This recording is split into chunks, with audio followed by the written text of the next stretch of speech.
જય Hind. Only first ચેનલમાં તમારા દરેક મિત્રોનું હાર્દિક સ્વાગત છે. તો આજે આપણે વિડીયોમાં જોઈશું કે ટેટ 1 પરીક્ષા એટલે કે ધોરણ 1થી 5માં શિક્ષક બનવાની જે તારીખ છે મિત્રો આવી ચૂકી છે અને ટૂંક સમયમાં પરીક્ષા આવશે. તો એના માટે આપણે અલગ અલગ વિષય પર અલગ અલગ ટોપિકના વિડીયો બનાવવાની શરૂઆત કરી છે, જેવા કે શૈક્ષણિક મનોવિજ્ઞાન, વિષયવસ્તુ અને પદ્ધતિશાસ્ત્ર. તો આજે આપણે વિડીયોમાં શૈક્ષણિક મનોવિજ્ઞાનના ભાગ નંબર 13નો વિડીયો બનાવવા જઈ રહ્યા છે. તો વિડીયો તમે પૂરેપૂરો જોજો. શરૂઆત કરીએ આપણે વિડીયોની. જોઈએ પ્રશ્ન એક તમારી સમક્ષ છે. જો શું છે કે કસોટીના પરિણામોમાં જોવા મળતી સુસંગતતા કસોટીની ખાજગીતા દર્શાવે છે.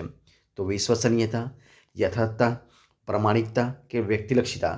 મિત્રો કસોટીના પરિણામોમાં જોવા મળતી સુસંગતતા એ કસોટીની વિશ્વસનીયતા દર્શાવે. શું હશે?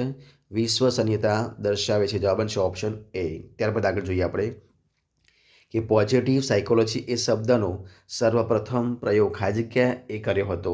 તો Abraham Maslow, Martin Seligman, Carl Rogers કે વિક્ટર ફ્રેન્કલ. તો પોઝિટિવ સાયકોલોજી શબ્દનો સૌપ્રથમ પ્રયોગ કરનાર હતા અબ્રાહમ મેસ્લો. કોણ કરતા? Abraham Maslow. ઓપ્શન એ જવાબ બનશે.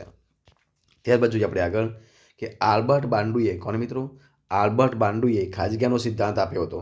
સામાજિક શિક્ષણ, ચેષ્ટાત્મક શિક્ષણ, ભાવનાત્મક શિક્ષણ કે ભાષા શિક્ષણ. જવાબ શું આવશે? ઓપ્શન એ સામાજિક શિક્ષણ. ઓપ્શન એ જવાબ બનશે. ત્યારબાદ શાંતિ સ્થાપવામાં ખાજગીયા મદદ કરે છે.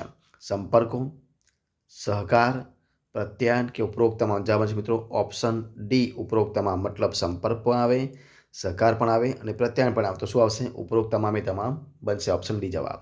ત્યારબાદ કાર્યવાદના પુરસ્કર્તા તરીકે ખાજગીયા જાણીતા છે.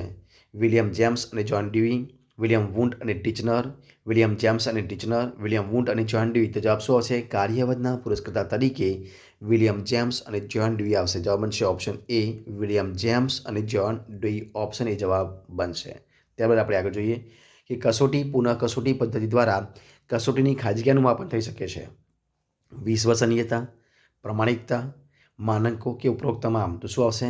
કસોટી પુનઃ કસોટી દ્વારા કસોટીની વિશ્વસનીયતાનું માપન થઈ શકે છે. જવાબ બનશે ઓપ્શન એ જવાબ બનશે. જોઈએ પ્રશ્ન આપણે આગળ. શું છે પ્રશ્ન? તો જીન પિયાજેના મતાનુસાર સંવેદનાના અભાવમાં પણ પદાર્થનું અસ્તિત્વ હોઈ શકે છે. એ પ્રકારનું શિક્ષણ બાળક તેના બોધાત્મક વિકાસના ખાજગીયા તબક્કામાં અંતભાગમાં મેળવે છે. સાંવેદનિક કારક, પૂર્વ ક્રિયાત્મક, પદાર્થલક્ષી ક્રિયાત્મક કે આકૃતિ ક્રિયાત્મક. શું આવશે? ઓપ્શન એ જવાબ હશે સાંવેદનિક કારક. ઓપ્શન એ જવાબ બનશે. ત્યારબાદ આપણે આગળ જોઈએ કે મનોવૈજ્ઞાનિક સંશોધનો દર્શાવે છે કે ખાજગીયા પ્રકારના વ્યક્તિત્વોમાં આક્રમકતાનું પ્રમાણ વધુ જોવા મળ્યું છે. ટાઈપ એ, ટાઈપ બી, ટાઈપ સી, ટાઈપ ડી. જવાબ આવશે option A type A. Option A જવાબ બનશે. ત્યારબાદ ખાજગીયા અભિગમને કાળી પેટીનો અભિગમ પણ કહે છે. મનુષ્યશાસ્ત્રવાદી, અસ્તિત્વવાદી, વર્તનવાદી કે માનવતાવાદી. શું આવશે? તો વર્તનવાદી એ કાળી પેટીનો અભિગમ પણ કહે છે. જવાબ બનશે ઓપ્શન સી જવાબ બનશે. તો મિત્રો આ હતા આજના આપણા વિડીયોના પ્રશ્નો. તો જો તમને મારો વિડીયો ગમ્યો હોય, પસંદ આવ્યો હોય, યુઝફુલ લાગ્યો હોય ને તો એને લાઇક કરો, કોમેન્ટ કરો, તમારા મિત્રોને વિડીયો શેર કરો અને છેલ્લે ચેનલમાં નવા હોય, ચેનલ સબસ્ક્રાઈબ ન કરી હોય તો ઓનલી ફર્સ્ટ ચેનલને સબસ્ક્રાઈબ કરવા માટે વિનંતી છે. આપણે ફરી મળીશું એક નવા ટોપિક સાથે, નવા વિડીયો સાથે. ત્યાં સુધી બની રહો. જય હિન્દ, જય ભારત, જય જય ગરવી ગુજરાત. Best of luck.